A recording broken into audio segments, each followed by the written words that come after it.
Saturday will go, Sunday will go, and Monday will come and you'll go back to the class. And like this teacher by name Mrs. Thompson entered the class for the first time. And she had this habit of starting her class by saying, "Love you all." But she knew she was lying because she could not feel that love for one of the students in the class who was very unkept, untidy. And there was nothing in the child that drew attention from Mrs. Thompson. She was little indifferent to the child. She picked him for every negative example and ignored him for all the positive reasons. That year, she had written the progress report for the first quarter. And it was a system in the school that the headmasters have to countersign every progress report. The headmasters called for Mrs. Thompson and told Mrs. Thompson, a progress report should report some progress. It should make a parent feel my child has a future. The way you've written the progress report for Teddy, that is how he was called. The way you've written the progress report for Teddy, parents will give up on Teddy. Mrs. Thompson immediately said, there's nothing I can do. I have nothing positive to write about the child. Immediately, the headmasters asked the administrative staff of the school to trace the old year progress reports of Teddy and send it across to Mrs. Thompson's class. Mrs. Thompson saw the third standard progress report. And it was written, the final remarks, Teddy is the brightest child in the class. She was stunned by what she read. She saw the fourth round progress report, and progressively all the remarks suggested that Teddy's mother was suffering from terminal cancer. She is not able to give the attention she used to give to Teddy, and it's just beginning to show up on the performance of Teddy. The fifth standard progress report read,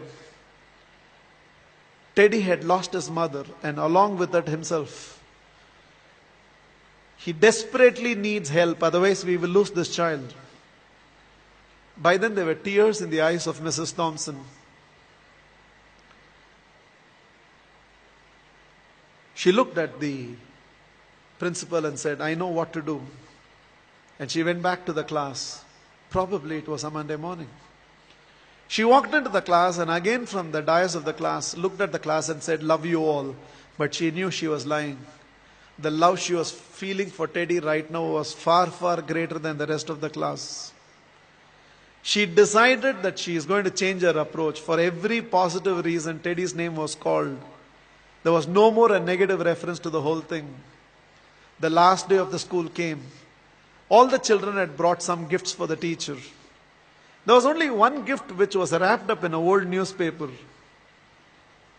Somehow, the sense of a teacher, she knew that it must be from Teddy. She opened that first. A half-used perfume bottle and a bracelet from which a few stones had already fallen was there. The whole class laughed, knowing it was from Teddy. But without saying anything, Mrs. Thompson just took that half-used perfume bottle, sprayed it on her, wore that bracelet. With a quarter smile, it seems Teddy told, now you're smelling like my mother. This is the last perfume that she used before she left me. And this is what was removed from her body before she was taken into the coffin.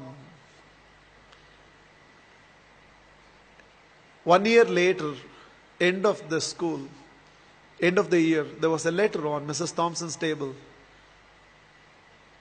I have seen few more teachers, but you're still the best teacher I've ever seen. With love, Teddy. Every year till the end of the year, Mrs. Thompson used to get this letter from Teddy. I've seen few more teachers, but you're the best teacher I've ever seen, Teddy. Years rolled by, they lost contact. Somewhere an agent traced Mrs. Thompson, who had retired by now, and handed over a letter. And the letter was signed, Dr. Theodore, PhD. Teddy had gone on to become a PhD. And the letter read, I have seen many more people in life, Mrs. Thompson. This is your Teddy. You're still the best teacher I've ever seen. I'm getting married,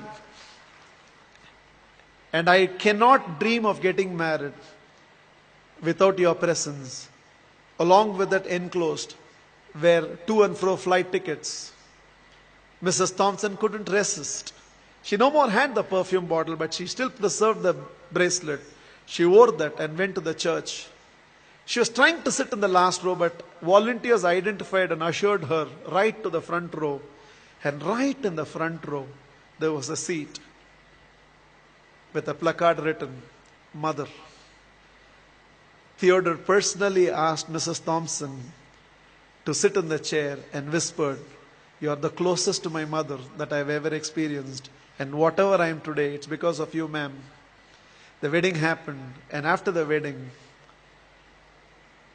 Theodore introduced Mrs. Thompson to his newly wedded wife. Without her, I wouldn't be where I am today. There were tears in Theodore's eyes. It seems Mrs. Thompson told the newly wedded woman, "Without Teddy, I would have never realized a teacher must first be a mother to every student of hers, and only then a teacher."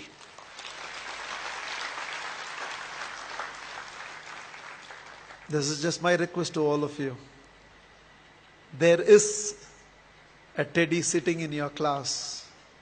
When you go back to your classroom on Monday morning, there is a Teddy in that class, and you can be that Mrs. Thompson. Please, on Monday, don't go back to the institutes as a teacher.